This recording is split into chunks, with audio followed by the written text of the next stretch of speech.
ನಾಡಿನ ಕಾರ್ಯನಿರತ ಪತ್ರಕರ್ತರ ಸಂಘದ ಎಲ್ಲ ಸನ್ಮಿತ್ರರಿಗೆ ಹೃತ್ಪೂರ್ವಕವಾದಂತಹ ಧನ್ಯವಾದಗಳನ್ನು ತಿಳಿಸಲಿಕ್ಕೆ ಬಯಸ್ತೇನೆ. ಮೊದಲಿಗೆ ಪತ್ರಿಕಾ ದಿನಾಚರಣೆಯ ಶುಭಾಶಯಗಳನ್ನ ನಿಮ್ಮೆಲ್ಲರಿಗೂ ಹೇಳ್ತಾ, ಮಾನ್ಯ ಅಧ್ಯಕ್ಷರು ಈಗಾಗಲೇ ಹೇಳಿದ ಹಾಗೆ ಇವತ್ತು ವೈದ್ಯರ ದಿನಾಚರಣೆ ಕೂಡ ಹೌದು, ಲೆಕ್ಕ ಪರಿಶೋಧಕರ ದಿನಾಚರಣೆಯೂ ಹೌದು, ಹಾಗೆ ನಮ್ಮ ಕಂದಾಯ ದಿನಾಚರಣೆಯೂ ಹೌದು. ಅಂದ್ರೆ ಅರ್ಥ, ನನಗೆ ಇನ್ನೊಂದು ಕಾರ್ಯಕ್ರಮ ಅಲ್ಲಿದೆ, ನಾನು ಅದನ್ನ ಚ್ಯುತಿ ಮಾಡಿ ಇಲ್ಲಿ ಕೂತಿದ್ದೀನಿ, ಅದು ತಮಗೂ ಅರ್ಥ ಆಗುತ್ತೆ ಅನ್ನೋ ಒಂದು ಸಣ್ಣ ನಿವೇದನೆ ಅಷ್ಟೇ.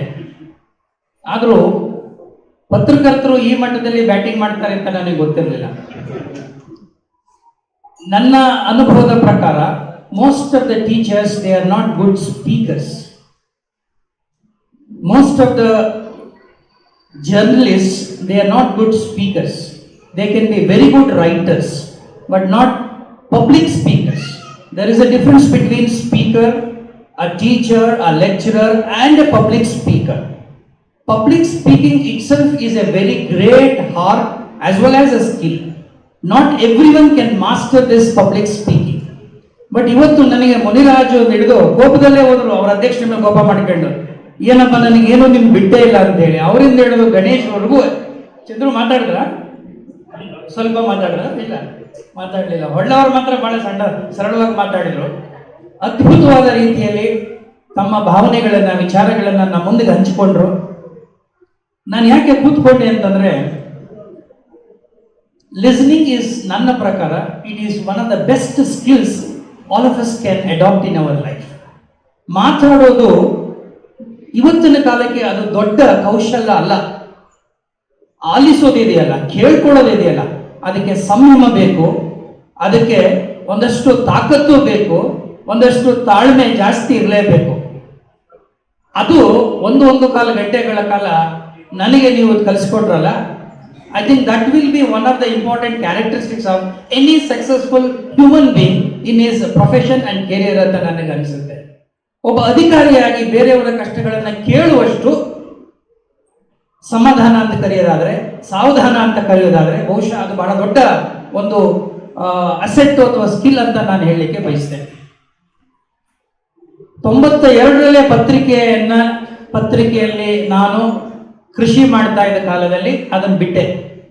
ಅದನ್ನು ಬಿಡೋಕ್ಕೆ ಕಾರಣ ಏನಪ್ಪಾ ಅಂದ್ರೆ, journalism it was not my profession of choice, it was my profession by accident. ಪತ್ರಕರ್ತನಾಗಬೇಕು ಅಂತ ಹೇಳಿ ಬಯಸಿ ಬಂದವನಲ್ಲ.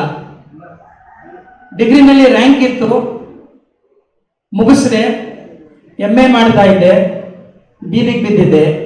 ನನಗೊಂದು ಉದ್ಯೋಗ ಬೇಕಿತ್ತು. ಬರೆಯೋದು ಬಿಟ್ಟು ನನಗಿನ್ನೇನೂ ಗೊತ್ತಿರಲಿಲ್ಲ. ಕಾಲೇಜ್ನಲ್ಲಿ ಎಸ್ಸೆ ಬರೆದು ರ್ಯಾಂಕು ಫಸ್ಟು ಸೆಕೆಂಡ್ ಅಂತ ತಗೋತಾ ಇದ್ದೆ. BA ನಲ್ಲಿ ರ್ಯಾಂಕ್ ಇತ್ತು. ಜರ್ನಲಿಸಮ್ ಗಂಧ ಗಾಳಿ ABCD ಏನೂ ಗೊತ್ತಿರಲಿಲ್ಲ. ನಾನು ನೆನೆಸ್ಕೋಬೇಕು, ನನಗೊಬ್ಬ ಒಳ್ಳೆ ಟೀಚರ್ ಸಿಕ್ಕಿದ್ರು. ಅವರ ಯಜಮಾನ್ರೆ ಮೈಸೂರಿನಲ್ಲಿ ಒಂದು ದೊಡ್ಡ ಪತ್ರಿಕೆ ನಡೆಸ್ತಾ ಇದ್ರು. ನನಗೆ ಏನೂ ಗೊತ್ತಿರಲಿಲ್ಲ. ಅವ್ರನ್ನೋ ಕೇಳಿದೆ, ಮೇಡಮ್ ನನ್ನ ಸ್ಥಿತಿ ಹಿಂಗಾಗಿದೆ, ಏನು ಮಾಡೋದು ಅಂತ. ನೀವು ನಾಳೆ ಹೋಗಿ ಅಂಕಲ್ ಭೇಟಿ ಮಾಡಿ ಅಂತಂದರು. ನಾನು ಹೋಗಿ ಭೇಟಿ ಮಾಡಿದೆ. ಸ್ಟಾರ್ ಆಫ್ ಮೈಸೂರಿನಲ್ಲಿ KB ಗಣಪತಿಯವ್ರನ್ನ, ನಮ್ಮ ಅನಂತರಾಮ್ ಇಲ್ಲೇ ಇದ್ದಾರೆ. ನಾನು ಅವರಿಬ್ಬರು ಒಂದೇ ಗರಡಿನಲ್ಲಿ ಕೆಲಸ ಮಾಡಿದವರು 35-36 ವರ್ಷಗಳ ಹಿಂದೆ. ಅಲ್ಲಿ ಹೋದಾಗ ನನಗೆ ಗಣಪತಿಯವರು ಕೆಲಸ ಕೊಟ್ಟರು. ಹೋಗಿ ರಿಪೋರ್ಟ್ ಮಾಡಿ ಅಂತಂದ್ರು. ರಿಪೋರ್ಟ್ ಮಾಡೋದಂದ್ರೆ ನನಗೆ ಗೊತ್ತಿಲ್ಲ. I did not know what to report and how to report. I was a gold medalist from the university of Mysuru.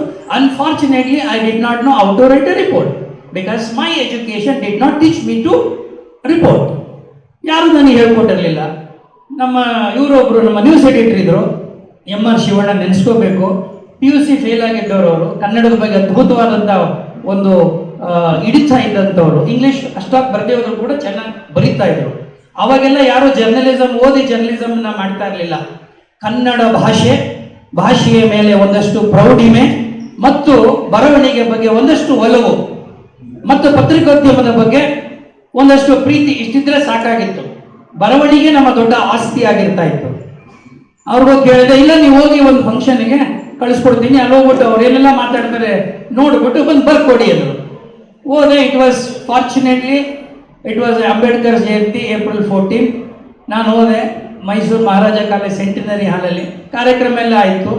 ಅವ್ರು ಮಾತಾಡೋದೆಲ್ಲ ಅವ್ರು ನೋಟ್ ಮಾಡ್ಕೊಂಡೆ, ಮತ್ತೆ ವಾಪಸ್ ಬಂದರೆ ಬರೀಕ್ ಗೊತ್ತಿಲ್ಲ. I should put it in the form of a report, and that report should also in the style of that particular newspaper. Every newspaper has got its own style of presentation. ಪ್ರತಿ ಪತ್ರಿಕೆಗೂ ತನ್ನದೇ ಆದಂತಹ ಒಂದು ವಿನ್ಯಾಸ, ಒಂದು ಶೈಲಿ ಅಂತಿರುತ್ತೆ, ಬರವಣಿಗೆಯ ಶೈಲಿ. ಆಮೇಲೆ ಅದು ಅದರ ಮೇಲೇನೆ ಸಾಮಾನ್ಯವಾಗಿ ಓದುಗರನ್ನ ಬಹಳಷ್ಟು ವರ್ಷಗಳ ಕಾಲ ಹಿಡಿದಿಟ್ಕೊಂಡಿರ್ತವೆ. ಬರೆಯೋ ರೀತಿ ಗೊತ್ತಿರಲಿಲ್ಲ. ಅಲ್ಲಿಂದ ಶುರುವಾಗಿದ್ದು ನನ್ನ ಪತ್ರಿಕೋದ್ಯಮದ ಕೃಷಿ. 4 ವರ್ಷಗಳ ಕಾಲ ಒಬ್ಬ ಆರ್ಡಿನರಿ ರಿಪೋರ್ಟರ್ ಆಗಿ 350 ರೂಪಾಯಿ ಸಂಬಳಕ್ಕೆ ಸೇರಿದವನು ನಾನು. 12 ದಿನದಲ್ಲಿ ನನ್ನ ಸಂಬಳನ 500 ರೂಪಾಯಿ ಮಾಡಿಬಿಟ್ರು. ಜಸ್ಟ್ 12 ಡೇಸ್ 500 ರೂಪಾಯಿನಲ್ಲಿ ಸಂಬಳ ಶುರು ಮಾಡಿ ನಾನು ಆ ಪತ್ರಿಕೆ ಬಿಡುವಾಗ I was the chief sub editor when I left the job.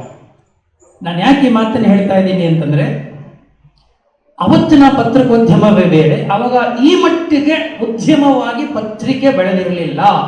Please understand, it was never considered as an industry in the present sense of industry what we have perceived.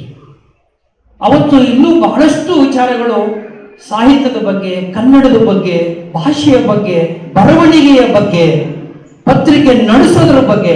ಆಗ ಸಂಪಾದಕರುಗಳೇ publisher ಆಗಿರ್ತಾ ಇದ್ರು, ಅವರೇ ಪತ್ರಕರ್ತರಾಗ್ತಾ ಇದ್ರು. ನಿಮ್ಮಲ್ಲಿ ಎಷ್ಟು ಜನ ಮೊಳೆ ಜೋಡಿಸಿದಿರೋ ನನಗೆ ಗೊತ್ತಿಲ್ಲ, but I have started my career in letter press. Letter press ಅಲ್ಲಿ ಶುರು ಮಾಡಿದವು ನಾನು 88ರಲ್ಲಿ. ಆ ಮೊಳೆ ಜೋಡಿಸೋದ್ರಿಂದ ಹಿಡಿದು ನಮ್ಮ ಕಂಪೋಸಿಟರ್ ಮಾಡೋರು ನಾವು ಕರೆಕ್ಷನ್ ಆಗ್ತಾ ಇದ್ದವು. ಅಲ್ಲಿಂದ ಗ್ರಾಜುಯೇಟ್ ಆಗಿದೆ ಏನಂದ್ರೆ, for the first time I started my interaction with computer 30 years ago, 1990. 35 ವರ್ಷ ಆಯಿತು ನನಗೂ ಕಂಪ್ಯೂಟರ್ ನಡುವೆ ಸಂಬಂಧ ಬೆಳಿಲಿಕ್ಕೆ. ಆವಾಗ those were the days when Apple computers used to be in the market. ಆಮೇಲೆ ದೊಡ್ಡ ಹಗರಣ ಆಗೋಯ್ತು ಕರ್ನಾಟಕ ಸರ್ಕಾರದಲ್ಲಿ. ಇರಲಿ, ಆ ಆಪಲ್ ಕಂಪ್ಯೂಟರ್ಸ್ ಜೊತೆಯಲ್ಲಿ ಅಭ್ಯಾಸ ಶುರು ಮಾಡಿದವರು ನಾವು. ಒಂದೇ ವರ್ಷದಲ್ಲಿ ಆ ಕಂಪ್ಯೂಟರ್ನ ಮಾಸ್ಟರ್ ಮಾಡಿಕೊಂಡು 10 ಜನಗಳ ರಿಪೋರ್ಟ್ ತಗೊಂಡು ಡಿಒಗಳ ಡೇಟಾ ಎಂಟ್ರಿ ಆಪರೇಟರ್ಸ್ ರಿಪೋರ್ಟರ್ಸ್ಗಳನ್ನ ಅಲ್ಲಿ ನಾವು ಏನು ಕಂಪೋಸ್ ಮಾಡ್ತಾ ಇದ್ವಿ ಅವ್ರನ್ನ ಕೂರಿಸ್ಕೊಂಡು ಸುದ್ದಿಗಳನ್ನ ಮಾಡುವ ಕೆಲಸ ಮಾಡ್ತಾ ಇದ್ವಲ್ಲ. That was wonderful phase of my life. I have spent my prime youth as a journalist, which is one of my greatest prides of my life. ನನ್ನ ಜೀವನದ ಯೌವನವನ್ನು ನಾನು ಈ ಒಂದು ಉದ್ಯೋಗದಲ್ಲಿ, ನಾನು ಈ ಕ್ಷೇತ್ರದಲ್ಲಿ ಕಳೆದಿದ್ದೇನೆ. ಆ ಕಾರಣಕ್ಕಾಗಿ ಪತ್ರಿಕೋದ್ಯಮ ಒಂದು ರೀತಿ ನಮಗೆ ಬೇರು, ಒಂದು ರೀತಿ ಈ ಮಾತೃ ಬೇರು ಇದ್ದ ಹಾಗೆ. ಪತ್ರಿಕೋದ್ಯಮ ನಂತರ ನಾನು ಟೀಚರ್ ಆದೆ. Again it was not my cup of tea. It was not my cup of tea. My passion was something else. My passion was administration. But ಆ ಗುರಿ ಇಟ್ಕೊಂಡು ಪ್ರಯತ್ನ ಮಾಡ್ತಾನೆ ಇದ್ದೆ. ಪತ್ರಕರ್ತರಾಗಿ ಆಗ ಇದ್ದದಕ್ಕೂ ಈಗ ಪತ್ರಿಕೋದ್ಯಮ ಇರೋದಕ್ಕೂ ನೀವು ಕಂಪೇರ್ ಮಾಡಕ್ ಸಾಧ್ಯವೇ ಇಲ್ಲ. Today's journalism is totally different kind of journalism, for which it requires different what is known as your skills, your approaches, your attitudes. ಬರೀ ಭಾಷೆಯ ಬಗ್ಗೆ ಅಥವಾ ಬರವಣಿಗೆ ಗೊತ್ತಿದೆ ಅಂತಂದ್ರೆ ಇವತ್ತು ಪತ್ರಕರ್ತರಾಗಿ ಯಶಸ್ವಿ ಆಗಲಿಕ್ಕೆ ಸಾಧ್ಯವೇ ಇಲ್ಲ. ಮೌಲ್ಯದ ಬಗ್ಗೆ ನಾನು ಮಾತಾಡಕ್ಕೆ ಹೋಗೋದಿಲ್ಲ. ಈಗ ಜೀವನದಲ್ಲಿ ಎಲ್ಲವೂ ಇವತ್ತಿನ ಮೌಲ್ಯ ನಾಳೆ ಅಪಮೌಲ್ಯವಾಗ್ತಿರುವ ಈ ಸಂದರ್ಭದಲ್ಲಿ ನಾವೆಲ್ಲರೂ ಶಿಕ್ಷಣವನ್ನು ಪಡೆದಿದ್ದೇವೆ. ನಮಗೆಲ್ಲರಿಗೂ ಆಧುನಿಕತೆ ಬೇಕು. ಆಧುನಿಕತೆ ತಂದುಕೊಡುವ ಎಲ್ಲ ಸುಖಗಳು ಬೇಕು, ಖುಷಿಗಳು ಬೇಕು. ಅಂದ್ರೆ we are not only interested in the product. If you think modernism as a product, you must also bear what is known as the byproducts of this modernism. ಆಧುನಿಕತೆಯ ಉಪ ಉತ್ಪನ್ನಗಳನ್ನು ಕೂಡ ನಾವು ಸಹಿಸ್ಕೋಬೇಕಲ್ಲ. That means we have to learn to live with this byproducts which most of the time try to derail you from your focus. ಬಹಳ ಸಂದರ್ಭಗಳಲ್ಲಿ ನಮ್ಮನ್ನ ದಾರಿ ತಪ್ಪಿಸೋ ಕೆಲಸವನ್ನು ಮಾಡ್ತಾರೆ. ನಾವೆಲ್ಲ ಓದುವಾಗ ನಮಗೆ ಬಹಳ ನೀಟಾಗಿ ನಾವು ಕೆಲಸ ಮಾಡುವಾಗ ಹೇಳ್ತಾ ಇದ್ರು, there is always a difference between news and noise. There is always a difference between news and noise. And when you are a reporter, please only write news, don't put your views. This was our tagline. ಸುದ್ದಿಯನ್ನ ಮಾಡುವಾಗ, ಸುದ್ದಿಯನ್ನ ಬರೀಬೇಕಾದ್ರೆ ಅದು ಬರೀ ವಾಸ್ತವಾಂಶವಿರಬೇಕೇ ವಿನ it is only reporting. ಅಲ್ಲಿ ನಿಮ್ಮ ಅಭಿಪ್ರಾಯಗಳಿಗೆ ಅವಕಾಶ ಇರಬಾರದು. ಇವತ್ತು ಸುದ್ದಿಯೂ ಅದೇ ಆಗೋಗಿದೆ, ಅಥವಾ ಅಭಿಪ್ರಾಯವೂ ಅದೇ ಆಗೋಗಿದೆ, ಅಥವಾ ಸುಳ್ಳಿನ ಜೊತೆಯಲ್ಲಿ ನಮ್ಮ ಇವರು ಹೇಳ್ತಾ ಇದ್ರಲ್ಲ, ಐ ಥಿಂಕ್ ಗಣೇಶ್ ವಾಸ್ಟಲ್ಲಿ, ಸುಳ್ಳು ಸುದ್ದಿಗಳನ್ನು ಅನಿವಾರ್ಯವಾಗಿ ನಾವು ಬಿತ್ತರಿಸಬೇಕಾದಂತ ಅನಿವಾರ್ಯತೆ ಕೂಡ ಇದೆ ಅಂತಾನೆ ಹೇಳ್ತಾ ಇದ್ರು. ಅದು ಸುಳ್ಳು ಸುದ್ದಿಗಳನ್ನ ಬಹುಶಃ ನಾವು ಇನ್ವರ್ಟೆಡ್ ಕಾಮದಲ್ಲಿ ಹೇಳೋದಾದ್ರೆ ವದಂತಿಗಳು ಅಂತ ನಾವು ಹೇಳ್ಬೋದೇನೋ. ನಾವು ಜರ್ನಲಿಸ್ಟ್ಗಳಾಗಿ ಕೆಲಸ ಮಾಡುವಾಗ ನಾವು ನೀವೆಲ್ಲರೂ ಕೂಡ ಸಮಾಜದ ಬಹಳ ದೊಡ್ಡ ಜವಾಬ್ದಾರಿಯನ್ನು ಹೊತ್ಕೊಂಡಿದ್ದೀವಿ ಅಂತ ಮರಿಬಾರ್ದು. ನಿಮ್ಗೆ ಹೇಳ್ಬೋದು, ಏನ್ ಸರ್ ಹಾಗಾದ್ರೆ ನಮ್ಮೊಬ್ಬರು ಮಾತ್ರ ಜವಾಬ್ದಾರಿಯನ್ನ, ಬೇರೆಯವರಿಗೆ ಜವಾಬ್ದಾರಿ ಇಲ್ವಾ ಅಂತ. ಅದ್ರ ಬಗ್ಗೆ ನಾವು ಯಾವತ್ತೂ ಯೋಚನೆ ಮಾಡಕ್ ಹೋಗ್ಬಾರ್ದು. ಬಿಕಾಸ್ ಜರ್ನಲಿಸಂ ನಾನು ಪ್ರೀತಿಯಿಂದ ಅಪ್ಕೊಂಡಿದ್ದೀನಿ ಅಂತಂದಾಗ ಆ ಜರ್ನಲಿಸಂ ಅಥವಾ ಆ ಒಂದು ಉದ್ಯಮ ನನ್ನನ್ನ ಒಪ್ಕೋಬೇಕು ಅಂತಂದ್ರೆ ನನ್ನಲ್ಲಿ ಆ ಬದ್ಧತೆ, ನಿಷ್ಠುರತೆ ಇರಬೇಕಲ್ವಾ. ಒಬ್ಬ ಜರ್ನಲಿಸ್ಟ್ ಅಲ್ಲಿ ನೀವು ಗಮನಿಸಬೇಕಾದೇನಪ್ಪ ಅಂದ್ರೆ ಆ ನಿಷ್ಠುರತೆ ಇದ್ದಾಗ ಮಾತ್ರ ಜರ್ನಲಿಸ್ಟ್ಗೆ ಅಲ್ಲಿ ಸಮಾಜದಲ್ಲಿ ಯಾರು ಬೇಕಾದ್ರೂ ಗೌರವ ಕೊಡ್ತಾರೆ, ಯಾರ ಹತ್ರ ನಾವು ತಲೆ ತಗ್ಗಿಸಬೇಕಾದ ಅಗತ್ಯ ಇರೋದೇ ಇಲ್ಲ. I have not come across a single incident where I had to bow down my head because of my compromises with the principles of journalism. Never I did in my career.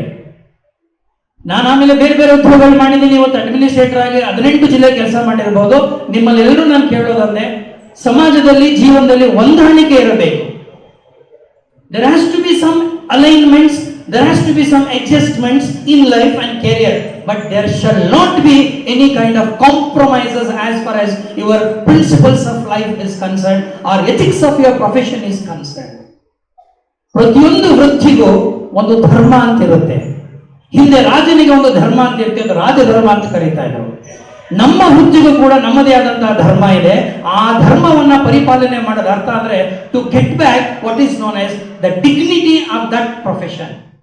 ಆ ಒಂದು ಉದ್ಯೋಗಕ್ಕೆ ಆ ಘನತೆಯನ್ನು ಉಳಿಸಬೇಕಾಗಿರ್ತಕ್ಕಂಥದ್ದು ನಮ್ಮೆಲ್ಲರ ಜವಾಬ್ದಾರಿ ಆಗ್ತದೆ. ಒಂದು ಕಾಲದಲ್ಲಿ 15-20 ಪೇಪರ್ ಓದ್ತಾ ಇದ್ದವನು ನಾನು. At a time I use to read. At a time I use to go dictation for 5 reporters. At a time. ನಮ್ಮ ಇವರಿಗೆ ಅನಂತರಾಮ್ಗೆಲ್ಲ ಗೊತ್ತಿದೆ. ಯಾಕೆ ನಾನು ಈ ಮಾತನ್ನು ಹೇಳ್ತಾ ಇದ್ದೆ ಅಂದ್ರೆ, ಇವತ್ತು ಆ ಮಲ್ಟಿ ಟಾಸ್ಕಿಂಗ್ ಅನ್ನೋದು ಒಬ್ಬ ಪತ್ರಕರ್ತನ ಬಹಳ ದೊಡ್ಡ ಪ್ರಮುಖವಾದಂಥ ವಿಚಾರ.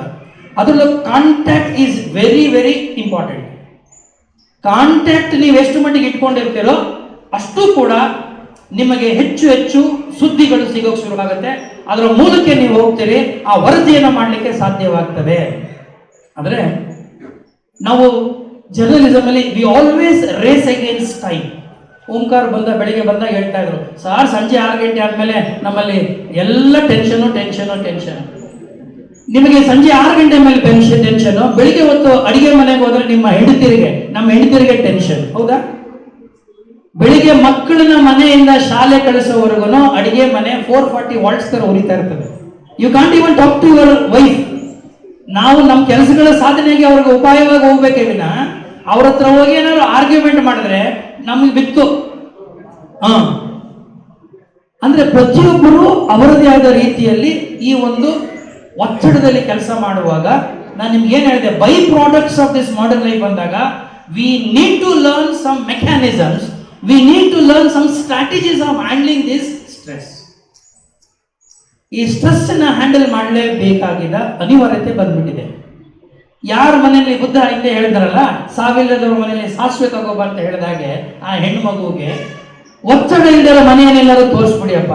Show me a house where you do not find no tension in any house. ಯಾವ್ದಾರ ಮನೆಯಲ್ಲಿ ಇನ್ಮೇಲೆ ಬೋರ್ಡ್ ಹಾಕಬೇಕು, ನಮ್ಮ ಮನೆಯಲ್ಲಿ ಯಾವುದೇ ಟೆನ್ಷನ್ ಇರುವುದಿಲ್ಲ ಅಂದ್ರೆ ಟೆನ್ಷನ್ ಮುಕ್ತ. ನಾವು ನಶೆ ಮುಕ್ತ ಕೋಲಾರ ಮಾಡಿ ಹೊರಟಿದೀವಲ್ಲ, ಟೆನ್ಷನ್ ಮುಕ್ತ ಮನೆ ಇರೋಕ್ ಸಾಧ್ಯವೇ? ಕಷ್ಟ. ದಟ್ ಮೀನ್ಸ್ ಯಾವುದು ನಮ್ಮಿಂದ ದೂರ ಮಾಡಕ್ ಸಾಧ್ಯವಾಗಿಲ್ವೋ ಅದನ್ನ let us accept humbly and try to be a part of that. ಆಗ ನಮ್ಮ ಜೀವನದಲ್ಲಿ ನಾವು ಅಂದ್ಕೊಂಡಿದ್ದ ಗುರಿಯನ್ನ ಸಾಧಿಸಲಿಕ್ಕೆ ಸಾಧ್ಯವಾಗುತ್ತೆ. ಇಂಗ್ಲಿಷ್ ನಲ್ಲಿ ಒಂದು ಮಾತಿದೆ, ಏನಪ್ಪಾ ಅಂದ್ರೆ, fools and wise men are equally harmless. Fools and wise men are equally harmless. It is the of fools and of wise that are more dangerous. ಬಹುಶಃ ನಿಮ್ಗೆ ಅರ್ಥ ಆಗಿದೆ ಅಂತ ಅನ್ಕೋತೀನಿ. ನಮ್ಮ ನಾಲೆಡ್ಜು, ನಮ್ಮ ನಿಖಿಲ್ ಮಾತಾಡ್ತಾ ಇದ್ರು, ನಾವೆಲ್ಲರೂ ನಾಲೆಡ್ಜ್ ಅನ್ನೋ ಕೋಟೆಯನ್ನ ಕಟ್ಟಿಕೊಂಡ್ರೆ ನಮಗೆ ಯಾರು ಕೂಡ ಸದೆ ಬಡಿಯಕ್ಕಾಗೋದಿಲ್ಲ. ನಾವು ಗಟ್ಟಿಯಾಗಿರ್ತೀವಿ, ಆತ್ಮವಿಶ್ವಾಸದಿಂದ ಇರ್ತೀವಿ ಅಂತ. ನಮ್ಮ ವೃತ್ತಿಯನ್ನು ಕೂಡ ರಕ್ಷಣೆ ಮಾಡ್ಕೋಬೇಕಾದ್ರೆ ನಮ್ಮಲ್ಲಿ ಆ ವೃತ್ತಿ ಪರತೆ ಮತ್ತು ಆ ಒಂದು ನಿಷ್ಠುರತೆ ಬಹಳ ಮುಖ್ಯವಾಗಿ ಬೇಕಾಗ್ತದೆ. ಇವತ್ತಿನ ಪತ್ರಕರ್ತರಲ್ಲಿ ನಾನೇನು ಕೇಳ್ಕೊಳ್ಳೋದಂದ್ರೆ, ದಯವಿಟ್ಟು ಓದೋ ಹವ್ಯಾಸವನ್ನ ಬೆಳೆಸ್ಕೊಳ್ಳಿ. ಅಧ್ಯಯನ ಮಾಡಿದ ಪತ್ರಕರ್ತ, ಐ ವಿಲ್ ಟೆಲ್ ಯು, ನೀವು ಏನು ಮಾಡಿದ್ರು ವರದಿ ಮಾಡ್ಬೋದು ಅಷ್ಟೇ ವಿನ ನೀವು you never grow as a journalist. If you want to grow as a journalist, you have to be a very good or an avid reader. ಅಧ್ಯಯನಶೀಲತೆ ಒಬ್ಬ ಪತ್ರಕರ್ತನಿಗೆ ಬಹಳ ದೊಡ್ಡ ಭೂಷಣ. ಯಾಕೆಂದ್ರೆ ಎ ಜರ್ನಲಿಸ್ಟ್, ನಾನು ಕಡಿಮೆ ಮೀಟಿಂಗ್ ಸಭೆನಲ್ಲೂ ಹೇಳ್ತಾರೆ, is like an IAS officer who is A journalist, is not A specialist. A journalist is not A specialist. A journalist is A generalist like IAS officer. ನಿಮಗೆ ಎಲ್ಲದ್ರ ಬಗ್ಗೆಯೂ ಮಾಹಿತಿ ಇರಬೇಕು, ಆದರೆ ಯಾವುದ್ರ ಬಗ್ಗೆಯೂ ನೀವು ಪರಿಪಕ್ವತೆ ಇರೋದಿಲ್ಲ. ಬಟ್ ಎಲ್ಲ ಮಾಹಿತಿ ನಿಮ್ಮ ಹತ್ರ ಇರಬೇಕು ಅಂತಂದ್ರೆ ನಿಮಗೆ ಆ ಜ್ಞಾನ ವಿಸ್ತಾರ ಅನ್ನೋದು ಬಹಳ ಗಟ್ಟಿಯಾಗಿರ್ಬೇಕಾಗತ್ತೆ. ಸಾಕಷ್ಟು ವಿಚಾರಗಳನ್ನ ತಿಳ್ಕೋಬೇಕಾಗತ್ತೆ. ಇದ್ದಕ್ಕಿದ್ದಂಗೆ ಇವತ್ತು ಹವಾಮಾನದ ಬಗ್ಗೆ ಬರೀತೀರಿ, ನಾಳೆ ಯಾವುದೋ ಆಕ್ಸಿಡೆಂಟ್ ಬಗ್ಗೆ ಬರೀತೀರಿ, ನಾಡಿದ್ದು ಅಲ್ಲಿ ಯಾವುದೋ ದೌರ್ಜನ್ಯದ ಬಗ್ಗೆ ಬರೀತೀರಿ. ಇಷ್ಟೆಲ್ಲ ಮಾಹಿತಿ ನಿಮ್ಗೆ ಇರಬೇಕು ಅಂತಂದ್ರೆ ನಿಮ್ಮ ನಾಲೆಡ್ಜ್ ಅಂತ ಏನಿದೆ, ಅದರ ಬೇಸ್ ಇದೆಯಲ್ಲ, ಅದರ ವಿಸ್ತಾರ ಬಹಳ ದೊಡ್ಡದಾಗಿರಬೇಕು. ಈ ನಮ್ಮಲ್ಲಿ ಇತ್ತೀಚೆಗೆ ಹೆಂಗಾಗೋಗಿದೆ ಅಂದ್ರೆ, ಜ್ಞಾನ ಅನ್ನೋದು ಡೀಪ್ ಆಗಿರ್ಬೇಕಾ ವೈಡ್ ಆಗಿರ್ಬೇಕಾ ಅಂತ ಒಂದು ದೊಡ್ಡ ಚರ್ಚೆ. ನಮ್ಮ ಹಿಂದೆ ಎಲ್ಲ ಯಾವ್ದಾದ್ರು ಜ್ಞಾನ ಅಂತಂದ್ರೆ it used to be very deep. Now it is going to be very wider. We are not worried about the depth of the knowledge, but we are worried about the width of the knowledge. ಜ್ಞಾನದ ವಿಸ್ತಾರ ಇವತ್ತು ಬಹಳ ಮುಖ್ಯ ಅನಿಸುತ್ತೆ. ಯಾಕೆಂದ್ರೆ we live in such a competitive world where you are expected to know many things. ಒಂದು ಕಾಲದಲ್ಲಿ ಮಾಹಿತಿ ಕೈಗೆ ಸಿಗ್ತಾ ಇರಲಿಲ್ಲ, ನಾವು ಅದಕ್ಕೋಸ್ಕರ ಹುಡುಕಾಡ್ತಾ ಇದ್ದೋ, ನಾವು ಅದಕ್ಕೋಸ್ಕರ ಒದ್ದಾಡ್ತಾ ಇದ್ದೋ. ನಾವೆಲ್ಲ ಪತ್ರಿಕೆನಲ್ಲಿ ಬರೀಬೇಕಾದ್ರೆ ಅಮೆರಿಕ ಜರ್ನಲಿಸಮ್ ಸ್ಟಡಿ ಮಾಡ್ತಾ ಇದ್ದೋ. ಈ ಅಮೆರಿಕನ್ ಜರ್ನಲಿಸಮ್ ಸ್ಟಡಿ ಮಾಡಬೇಕಾದ್ರೆ ಅವ್ರು ಹೇಳೋರು, ನಮ್ಮ ದೇಶದಲ್ಲಿ ಒಂದೊಂದು ಗಂಟೆಗೆ ಒಂದೊಂದು ನ್ಯೂಸ್ ಪೇಪರ್ ಬರ್ತದೆ ಅಂತ. ನಮ್ಮಲ್ಲಿ 24 ಗಂಟೆಗೆ ಒಂದು ನ್ಯೂಸ್ ಪೇಪರ್ ಬರ್ತಾ ಇತ್ತು. In those days, 30 years ago, in America, there used to be newspaper for every hour, every 3 hours, every 5 hours. That means, what is today's newspaper is tomorrow's waste paper ಅಂತ ನಾವಿಲ್ಲಿ ಏನು ಹೇಳ್ತಾ ಇದ್ದೋ, that used to be what is news 1 hour ago has become waste now. That is the level of the speed. That is the level of what is known as the reach the news has got ಅಂತ.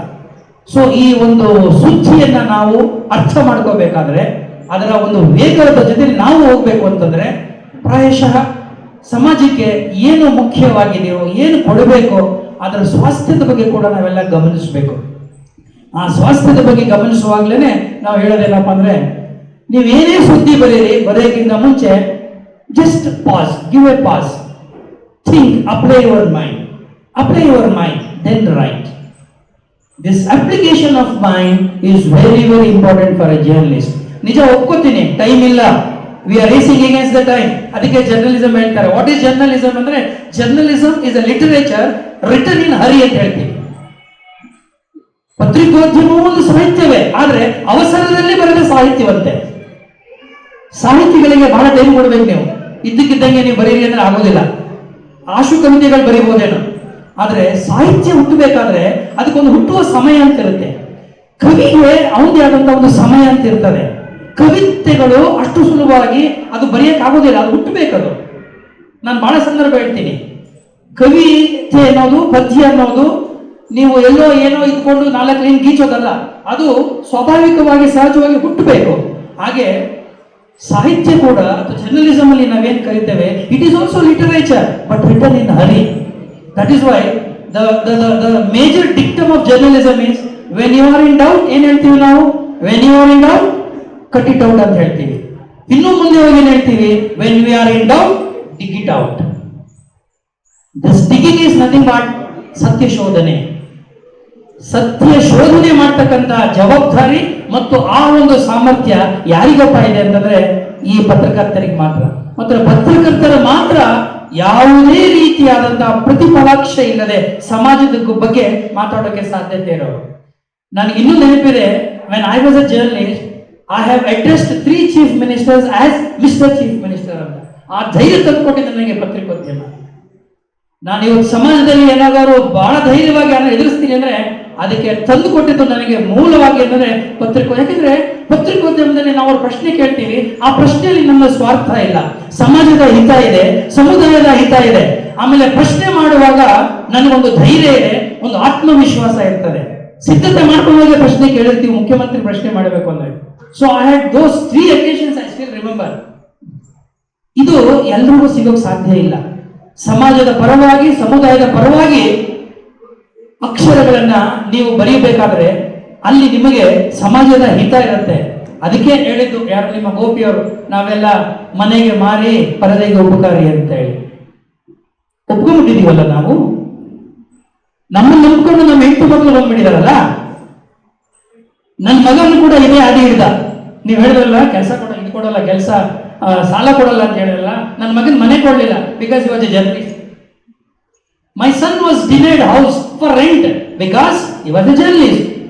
ನಿಮಗೆ ಸಂಬಳ ನೆಟ್ಟು ಕೊಡ್ತಾರ ಅಂತ ಕೇಳಿದ್ರಂತೆ. ಆಮೇಲೆ ನೀವು ನಮಗೆ ತಿಂಗಳು ಸರಿಯಾಗಿ ಬಾಡಿಗೆ ಕಟ್ತೀರಾ? ನಮಗಿಂತ ನಮ್ಮ ಹೆಂಡತಿ ಮಕ್ಕಳಿಗೆ ಹೇಳಿದ್ರೆ ಅವರು ನಿಜವಾದ ಸಮಸ್ಯೆ ಏನು ಅಂತ ಹೇಳ್ತಾರೆ.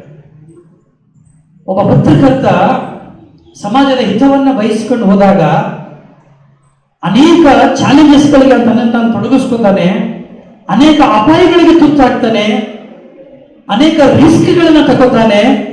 ಇದ್ರ ಬಗ್ಗೆ ನಾವು ನಮ್ಮ ಹೆಂಡತಿ ಮಕ್ಕಳಿಗೂ ಕೂಡ ಎಜುಕೇಟ್ ಮಾಡಬೇಕು. Most of the time we keep our family in dark. We never brief them about the challenges that are involved in my profession. We never inform them about the risks that are involved in the profession in which we are doing, and the entire family is being brought up. ಅದಕ್ಕಾಗಿ ನಮಗೆ ಈ ಸಮಾಜದಲ್ಲಿ ಅದರಲ್ಲೂ ನಮ್ಮ ಕುಟುಂಬಗಳ ಒಂದು ಸಹಕಾರ ಬಹಳ ಮುಖ್ಯ ಅಂತ ಅನಿಸ್ಬಿಡುತ್ತೆ. ಕುಟುಂಬದ ಸಹಕಾರ ಇಲ್ಲದೆ ಹೋದರೆ ಯಾರೂ ಕೂಡ ವೃತ್ತಿಯಲ್ಲಿ ನೆಮ್ಮದಿಯಾಗಿ ಹೆಸರನ್ನ ಮಾಡಲಿಕ್ಕೆ ಅಥವಾ ವೃತ್ತಿಯಲ್ಲಿ ನೆಮ್ಮದಿಯಾಗಿ ಕೆಲಸ ಮಾಡಲಿಕ್ಕೆ ಸಾಧ್ಯವೇ ಇಲ್ಲ. ಇವತ್ತು ನಾನು ಇಲ್ಲಿ ಫಸ್ಟ್ ಬಂದಾಗ ನನಗೆ ಬಹಳ ಖುಷಿಯಾಗಿದೆ. ಏನಪ್ಪ ಅಂದ್ರೆ ಒಂಥರ ಹಬ್ಬದ ವಾತಾವರಣ ಇತ್ತು. ಓಮ್ಲಿ ಫೀಲ್ ಆಗ್ತಾ ಇತ್ತು ನನಗೆ. ಏನೋ ನಮ್ಮ ಮನೇಲಿ ಏನೋ ಒಂದು ಸಂಭ್ರಮ, ಒಂದು ಸಡಗರ ಇದೆಯಲ್ಲ ಅಂತ. I thank all of you for making this as a celebration. ಆ ದಿನಾಚರಣೆ ಸೆಲೆಬ್ರೇಷನ್ ಆಗ್ತದೆ. With all these hips and butts, with all these tensions, with all the push and pulls of life, we need to learn how to celebrate life. ಈ ಜೀವನವನ್ನ ಸಂಭ್ರಮಿಸುವುದನ್ನ ನಾವು ಕಲ್ತ್ಕೊಂಡ್ಬಿಡ್ಬೇಕು. ಅದು ನಮಗೆ ಕರಗತವಾಗ್ಬಿಡ್ಬೇಕು. ಆ ಕಲೆ ಕರಗತವಾದಾಗ ಮಾತ್ರ ಎಲ್ಲವನ್ನೂ ಕೂಡ ನಿಭಾಯಿಸತಕ್ಕಂತ ಶಕ್ತಿ ನಮಗೆ ಬರುತ್ತೆ. ಪತ್ರಿಕಾ ದಿನಾಚರಣೆಯಲ್ಲಿ ನಾವೆಲ್ಲರೂ ಇಷ್ಟೊಂದು ಖುಷಿಯಾಗಿ ಸಂಭ್ರಮದಲ್ಲಿ ಇದ್ದೀವಿ ಅಂತಂದ್ರೆ ಅದಕ್ಕೆ ನಮಗೆ ನಮ್ಮ ಕುಟುಂಬ, ನಿಮಗೆ ನಿಮ್ಮ ಕುಟುಂಬ ಕೊಟ್ಟಿರ್ತಕ್ಕಂಥ ಬಹಳ ದೊಡ್ಡ moral support. And we have to remain very grateful to our better halves as well as our kith and kins in the family. ಇಲ್ಲ ಅಂತಂದ್ರೆ ಸಾರ್ವಜನಿಕವಾಗಿ ಈ ಮಟ್ಟದಲ್ಲಿ ನಾವು ನೀವೆಲ್ಲರೂ ಕೆಲಸ ಮಾಡಲಿಕ್ಕೆ ಸಾಧ್ಯವಾಗುವುದೇ ಇಲ್ಲ. ಇವತ್ತಿನ ಈ ಒಂದು ದಿನಾಚರಣೆ ಅಂಗವಾಗಿ ನಮ್ಮ ಮುನ್ರಾಜ್ ಅವರು ಮಾತಾಡ್ತಾ ಹೇಳಿದರು, ಸಮಸ್ಯೆಗಳು ಎಲ್ಲ ವೃತ್ತಿಗಳಲ್ಲೂ ಎಲ್ಲರಿಗೂ ಇದೆ. ಅದರಲ್ಲೂ ವಿಶೇಷವಾಗಿ ಸರ್ಕಾರಿ ಜಾಗದ ಬಗ್ಗೆ ಹೇಳಿದ್ರು. ನಾನು ಹಿಂದೆ ನಿಮ್ಗೆ ಏನು ಪ್ರೆಸ್ ಕ್ಲಬ್ ಬೇಕು ಅಂತ ಹೇಳಿದಾಗ ಒಂದು CS ಸೈಟ್ ಕೂಡ ನಾವು ಹುಡುಕಿ ಪ್ರಯತ್ನ ಮಾಡೋದು. ಅದು ಸಿಕ್ಕಿತ್ತು. ಕೊನೆಗೆ ಅದೇನೋ ಹಿಂದೆನೆ ಈಗಾಗಲೇ ಅದು ಸ್ಯಾಂಕ್ಷನ್ ಆಗೋಗಿತ್ತು ಬೇರೆಯವರಿಗೆ ಕಾರಣಕ್ಕಾಗಿ. ಮತ್ತೆ ಅದನ್ನ ಬದಲಾಯಿಸೋದು ಬೇಡ ಅಂತೇಳಿ ನಾವು ಬಿಟ್ಟು. ಆ ರೀತಿ ಪತ್ರಕರ್ತರ ಏನಾದರೂ ರಿಕ್ವೈರ್ಮೆಂಟ್ ಇದ್ರೆ, ವಿಶೇಷವಾಗಿ ಜಮೀನಿನ ಅಗತ್ಯ ಅವಶ್ಯಕತೆ ಇದ್ರೆ, ನನ್ನ ಮನಸ್ಸಿನಲ್ಲಿ ಕೆಲವು ಜಾಗಗಳಿದೆ. ಆದರೆ ಈಗ ನಾನು ಸಾರ್ವಜನಿಕವಾಗಿ ಹೇಳಲಿಕ್ಕೆ ಸಾಧ್ಯ ಇಲ್ಲ. ನಿಮ್ಮ ಅಧ್ಯಕ್ಷರ ಜೊತೆಲಿ ಮತ್ತೆ ನಿಮ್ಮ ಪದಾಧಿಕಾರಿ ಜೊತೆಲಿ ಹೇಳ್ತೀನಿ. ಸರ್ಕಾರದಿಂದ ಆ ರೀತಿ ಏನಾದ್ರು ಸಾಧ್ಯತೆ ಇದ್ರೆ I will be the first person to come to the rescue of all the journalist. ಯಾಕಂದ್ರೆ ನಾನು ಜರ್ನಲಿಸಂ ಸೇರಿದಾಗ ನನಗೆ ಗ್ಯಾಸ್ ಪ್ರಾರಂಭ ಆಗಿದ್ದು ಜರ್ನಲಿಸಂ ಪತ್ರಕರ್ತನಾಗಿದ್ದಾಗ ಟೈಮ್ಗೆ ಊಟ ಸಿಗ್ತಿರ್ಲಿಲ್ಲ. ಹಂಗಾಗಿ ಗ್ಯಾಸ್ ಚೇಟೆ ಶುರು ಆಗೋಯ್ತು. ಏನು ಮಾಡೋಕ್ಕಾಗೋದಿಲ್ಲ. ಒಬ್ಬ ಪತ್ರಿಕೆಯ ಮಾಲೀಕ ನಿಮ್ಮ ನಂಬಿ ಲಕ್ಷಾಂತರ ರೂಪಾಯಿ ವ್ಯವಹಾರ ನಿಮ್ಮ ನಂಬಿ ಬಿಟ್ಟು ಹೋಗ್ತಾರೆ ಅನ್ಬೇಕಾದ್ರೆ ಆ ನಂಬಿಕೆ ಉಳಿಸ್ಕೋಬೇಕಲ್ಲ ಪತ್ರಕರ್ತನಾಗಿ. ಯಾವ ಮಟ್ಟಿಗೆ ಅಂದ್ರೆ ಮಧ್ಯಾಹ್ನ 2 ಗಂಟೆಗೆ ಪೇಪರ್ ಬರಬೇಕು, ಸಾಯಂಕಾಲ 4 ಗಂಟೆಗೆ ಪ್ರಿಂಟ್ ಆಗಬೇಕು ಅಂದ್ರೆ 2 ಗಂಟೆಗೆ ಅದು ಕಂಪ್ಲೀಟ್ ಆಗಿ ಪೇಪರ್ ಪೇಸ್ಟ್ ಆಗಿ it should go for printing. Plate making ಎಲ್ಲ ಆಗಬೇಕು. ಅದೆಲ್ಲ ನೋಡಿದ್ದೇವೆ. I use to stand and used to paste each and every news item. ಅದನ್ನ ಮಾಡ್ತಾ ಇದ್ದೆವು. We have enjoyed. ಖುಷಿ ಇದೆ, ಅನುಭವಿಸಿದ್ದೀವಿ. ಆ ಖುಷಿಯನ್ನ ನೀವು ನಿಮ್ಮ ಎಲ್ಲ ವೃತ್ತಿನಲ್ಲೂ ತಂದುಕೊಂಡ್ರೆ ಬಹುಶಃ ಯಾವ ವೃತ್ತಿಯೂ ಕೂಡ ನಮಗೆ ಸಮಸ್ಯೆ ಆಗೋದಿಲ್ಲ. ನಮ್ಮ ಸರ್ಕಾರದಿಂದ ಏನು ಸಹಕಾರ ಬೇಕೋ ಅದನ್ನು ಕೊಡಲಿಕ್ಕೆ ನಾನು ಸಿದ್ಧವಾಗಿದ್ದೀನಿ ಅಂತ ಹೇಳ್ತಾ, ಬಹಳ ವರ್ಷಗಳ ಹಿಂದೆ ಪತ್ರಕರ್ತನಾಗಿ ದಿನಗಳನ್ನು ಮೆಲುಕು ಹಾಕೋಕೆ, ಆ ಮೂಲಕವಾಗಿ ನನ್ನ ಹಳೆಯ ಸಹೋದ್ಯೋಗಿ ಬಂಧುಗಳ ಜೊತೆಯಲ್ಲಿ ಒಂದಷ್ಟು ಸಮಯ ಕಳೆಯೋದಕ್ಕೆ ಅವಕಾಶ ಮಾಡಿಕೊಟ್ಟಂತ ಮತ್ತು ನನ್ನನ್ನು ಇಷ್ಟೊತ್ತು ನೀವು ಸೇರಿಸಿಕೊಂಡಿದ್ದಕ್ಕೆ ಎಲ್ಲರಿಗೂ ನಮಸ್ಕಾರ.